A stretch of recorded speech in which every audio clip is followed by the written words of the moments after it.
17 নম্বরের ward councillor এবং CIC Baranagar পৌরসভার অঞ্জন পাল বাড়ি বাড়ি যাচ্ছেন এসআইআরের এই রিপ্লেট নিয়ে। অর্থাৎ সব বাড়ি বাড়ি তিনি বলছেন যে কোনো রকম যদি কোনো নাম বাদ যায় তাহলে ক্যাম্পে যোগাযোগ করতে। একটাই বক্তব্য, একটাই হুঁশিয়ারি তাদের, যদি কোনো বৈধ ভোটারের নাম বাদ যায় তাহলে তারা ছাড়বেন না। এমনও হুঁশিয়ারি দিচ্ছেন যে বাড়িতে কেউ এলে তাকে আটকে রাখতে গাছে বেঁধে পেটানোরও নিদান দিচ্ছেন। কেন এরকম নিদান একটু জেনে নিই অঞ্জন পাল অর্থাৎ যিনি সিআইসি বরানগর এবং এখানকার তৃণমূল নেতৃত্ব তার কাছ থেকে। কেন দাদা এই নিদানটা কেন? না, এটা দেখা যাচ্ছে যে বাংলাদেশের বর্ডার অঞ্চল যেখানে আরও 4টে রাজ্য আছে, কিন্তু সেই 4টে রাজ্যতে কোনো অবস্থাতেই এসআইআর হলো না। শুধুমাত্র পশ্চিমবাংলায় এবং নির্বাচনের প্রাককালে পশ্চিমবাংলা সহ তামিলনাড়ুতে এসআইআরের প্রয়োজন পড়ল, এটা আমরা ঠিক উপলব্ধি করতে পারছি না। সুতরাং একটা চক্রান্ত আছে। এটা কি সর্বভারতীয় ক্ষেত্রে বিজেপির তত্ত্বাবধানে, বিজেপি সরকারের তত্ত্বাবধানে যে ইলেকশন কমিশন এটা চক্রান্ত করে আমাদের পশ্চিম বাংলায় বিশেষ করে বর্ডার এলাকাগুলোতে রোহিঙ্গাদের বা বাংলাদেশিদের নাম করে নাম বাদ দেবার একটা চক্রান্ত করছে।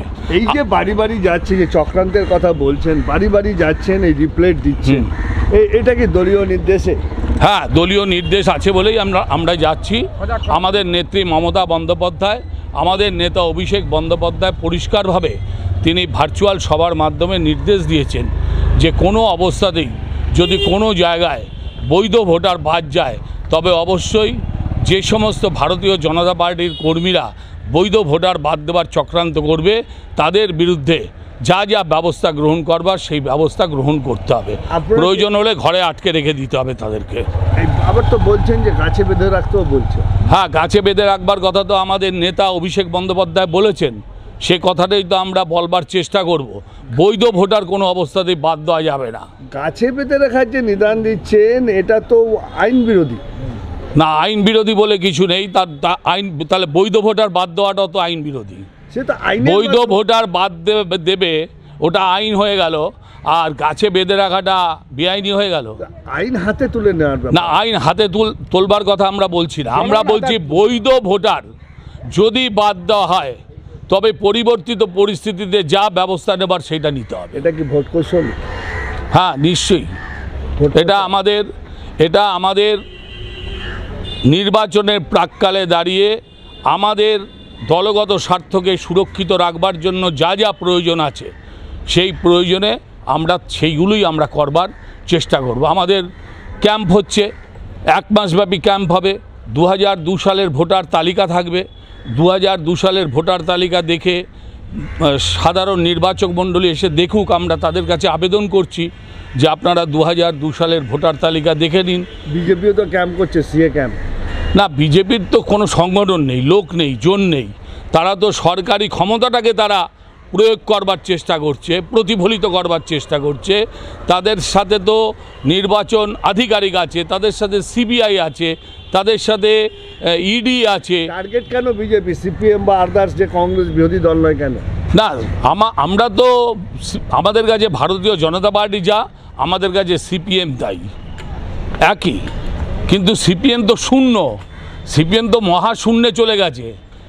মমতা বন্দ্যোপাধ্যায় 2011 সালের পর থেকে যে পশ্চিমবাংলার মানুষের স্বার্থকে সুরক্ষিত রাখবার জন্য যে কাজগুলো করেছেন, 2021 সালে মার্ক্সবাদী কমিউনিস্ট পার্টির নেতৃত্বাধীন বামফ্রন্ট মহাশূন্যে চলে গেছে। সুতরাং তাদেরকে আর প্রচারের আলো এনে খুব একটা আমাদের লাভ নেই। এইভাবে যদি বাড়ি বাড়ি গিয়ে, আমাদের লোকেরাও তো বাড়ি বাড়ি যাচ্ছে, আমাদের লোকেরা বাড়ি বাড়ি গিয়ে কী বলছে যে আপনার ফর্মটা ফিল আপ করার সমস্যা হলে আমাদের বলবেন, আমরা ফর্মটা ফিল আপ করে দেবো, কখনোই এটা দেরি করবেন না। আর 2002-এ তাদের ভোটার লিস্টে নাম আছে কিনা, তার সিরিয়াল নাম্বার, তার পার্ট নাম্বার, এগুলো সব দিয়ে আসছি। তা আমরাও তো এই কাজ করছি। আমাদের তো কাউকে ভয় দেখাতে হচ্ছে না, কাউকে বলতে হচ্ছে না, কারণ আমরা তো চাই মানুষের ভোটার অধিকার, সেই ভোটাধিকার থাকুক। তাদের যে যুবরাজ, সেই যুবরাজও চমকে গেছেন পানিহাটিতে। তো তারই রেস ধরে অ্যাকচুয়ালি পুরো তৃণমূল দলটাই একটা গুন্ডাদের দল। আর পুরো প্রশাসনকে নিয়ে গুন্ডাগিরি করে বেড়াচ্ছে এবং জনগণকে ভয় দেখাচ্ছে যে তোমরা এই বিজেপি যে একটা বিরোধী দলের জায়গায় এসেছে এবং বিজেপি যে একটা দিশা দেখাচ্ছে জনগণকে, সেখান থেকে জনগণকে মুখ ফিরিয়ে নেওয়ার জন্য তারা বাড়িতে বাড়িতে গিয়ে চমকানোর কাজ করছে। সিপিএম শূন্য, তাই চাপ কম তৃণমূলের। বিজেপি তাই হাতিয়ার করছে এবং অর্জুনের তীরের মতন, পাখির চোখের মতন লক্ষ্য করছে বিজেপিকেই। তাই এই প্রচার কি ভোট কৌশল, না বিজেপিকে কোণঠাসা করতে জনগণকে উস্কে দেওয়া? এটাই এখন প্রশ্নের বিষয়। যেভাবে নিদান দিচ্ছে আইন বিরুদ্ধ, কাউন্সিলর নিজে নিদান দিচ্ছেন, তবে নেতা এবং নেত্রীর কথাও বলছেন যে তারাও বলে গেছেন। সোদপুরে পানিহাটিতে প্রদীপ করের বাড়ির সামনে কড়া হুঁশিয়ারি এরকমই দিয়েছিলেন অভিষেক বন্দ্যোপাধ্যায় এবং তার পাশেও ছিলেন এই অঞ্জন পাল। সেই হুঁশিয়ারি বাড়ি বাড়ি পৌঁছে দিচ্ছেন অঞ্জন পাল।